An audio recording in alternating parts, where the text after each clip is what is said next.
فرمایا میری امت پہ ایک ایسا وقت بھی آئے گا لوگ علماء و فقہا کی صحبت سے دور بھاگیں گے، ان لوگوں کی مدرسیں اجڑ جائیں گی، اہل علم کے حلقے ویران ہو جائیں گے۔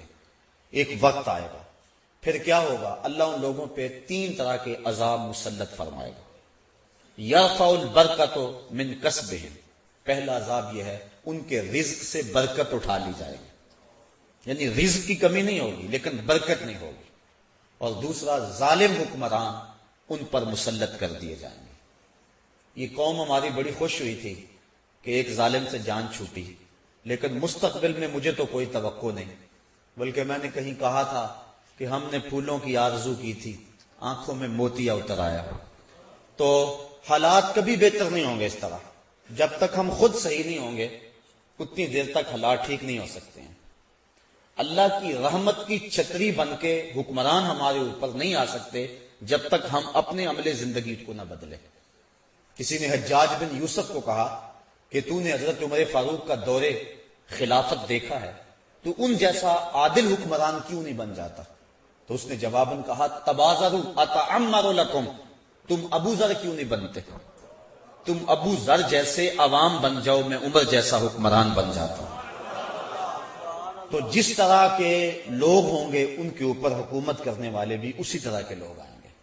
یہ ہمارے اعمال بد کی سزا ہوتے ہیں، بلکہ اللہ تعالیٰ قرآن مجید میں ایک موقع پہ ارشاد فرماتا ہے اگر تم اس کے حکموں کو توڑو گے تو تمہارے اوپر اور نیچے سے عذاب آئے گا۔ اوپر کا عذاب کیا ہے، نیچے کا عذاب کیا ہے؟ اوپر کا عذاب بارشیں، آسمان سے پتھروں کا برسنا، طرح طرح کے عذاب ہیں، آندھیاں اوپر کا عذاب ہے۔ نیچے کا عذاب زلزلے ہیں، اور زمین کا جو ہے وہ فصل نہ دینا، یہ نیچے کا عذاب ہے۔ لیکن حضرت عبداللہ ابن عباس رضی اللہ تعالیٰ عنہ فرماتے ہیں کہ اوپر کا عذاب یہ ہے کہ تمہارے حکمران ظالم ہو جائیں گے، اور نیچے کا عذاب یہ ہے کہ تمہاری اولادیں اور تمہارے ماتحت تمہارے ملازمین خائن ہو جائیں گے، نافرمان ہو جائیں گے، گستاخ ہو جائیں گے۔ تو یہ نیچے کا عذاب ہے۔ تو اوپر سے بھی عذاب، نیچے سے بھی عذاب۔ سارے دن کا تھکا ہوا بندہ شام کو گھر پہنچا تو گھر میں نو ساس کا جھگڑا جاری تھا۔ اب اگر بیوی کو کچھ کہے تو گھر اجڑتا ہے، اور ماں کو کچھ کہے تو دونوں جہاں اجڑتے ہیں۔ بندہ پھنس گیا، نہ وہ بات سمجھتی ہے نہ وہ بات سمجھتی ہے۔ تو یہ ہے اوپر سے بھی عذاب اور نیچے سے بھی عذاب۔ اللہ تعالیٰ ان عذابوں سے ہمیں محفوظ فرمائے۔ تو کہا دوسرا عذاب کہ ظالم حکمران ان پہ مسلط کر دیے جاتے ہیں، اور تیسرا عذاب وَيَخْرُجُونَ مِنَ الدُّنْيَا بِغَيْرِ الْإِيمَانِ، ان کا دنیا سے بغیر ایمان کے اٹھ جانے کا اندیشہ غالب ہو جائے گا۔ اور قرب قیامت کی نشانیوں میں سے حضور نے یہ ایک نشانی بیان فرمائی، یُصْبِحُ مُؤْمِنًا وَيُمْسِی کافرًا، بندہ صبح مومن ہوگا شام کو کافر ہوگا، شام کو مومن ہوگا اور صبح کو کافر ہوگا۔ اور ایمان محفوظ رکھنا اتنا مشکل ہو جائے گا جس طرح ہتھیلی کے اوپر آگ کا انگیارہ رکھنا مشکل ہو جاتا ہے۔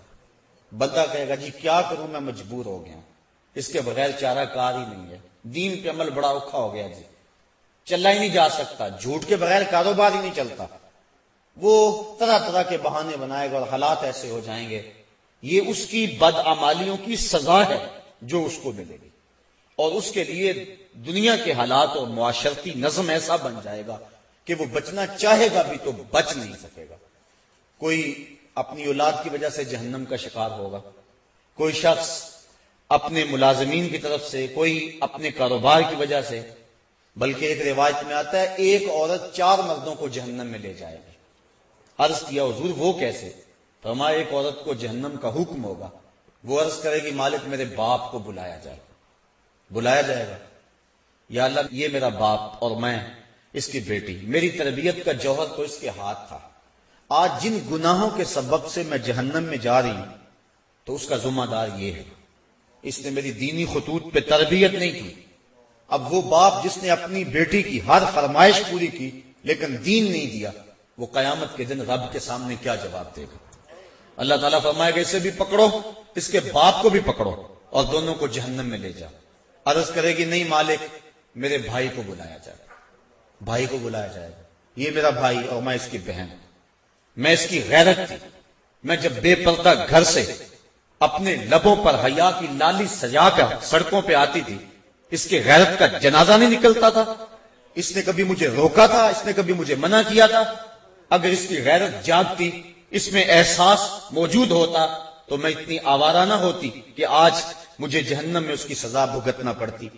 اب وہ بھائی کیسے جواب دے گا جس کو خود چوکوں اور موڑوں پہ کھڑا ہونے کا چسکا ہے، اور وہ کالج کے دروازوں پہ کھڑے ہو کر کے اپنی نظروں کو تسکین دیتا ہے اور سمجھتا ہے کہ میری بہن دوسروں کی نظروں سے محفوظ ہے؟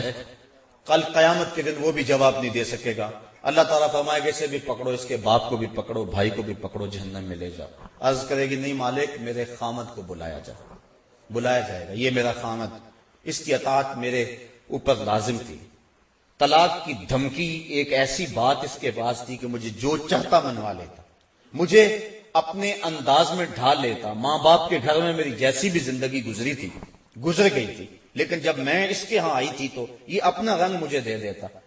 اب وہ خامد کیا جواب دے گا جو خود عورت کی باہوں میں باہیں ڈال کر پارکوں میں گھومتا ہے اور دوستوں کو چائے پہ بلوا کے اپنی بیوی کو بے پردہ سامنے بٹھوا کے کہتا ہے بتاؤ بھابھی کیسی ہے، جو اپنے دوستوں سے اپنی بیوی کے حسن کی داد مانگتا ہے؟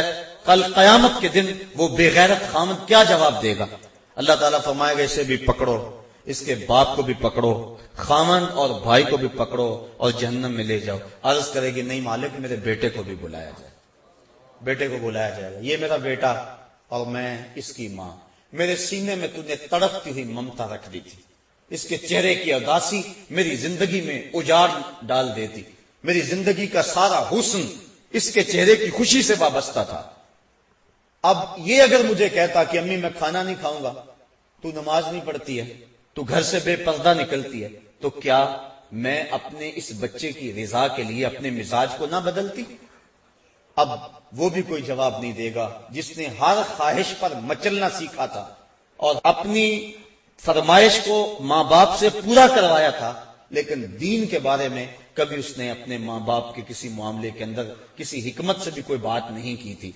اللہ تعالیٰ فرمائے گا اسے بھی پکڑو، اس کے بھائی باپ بیٹے اور خامن کو بھی پکڑو اور پانچوں کو گھسیٹ کے جہنم میں لے جاؤ۔ فرمایا اس طرح ایک عورت 4 مردوں کو جہنم میں لے جائے گی۔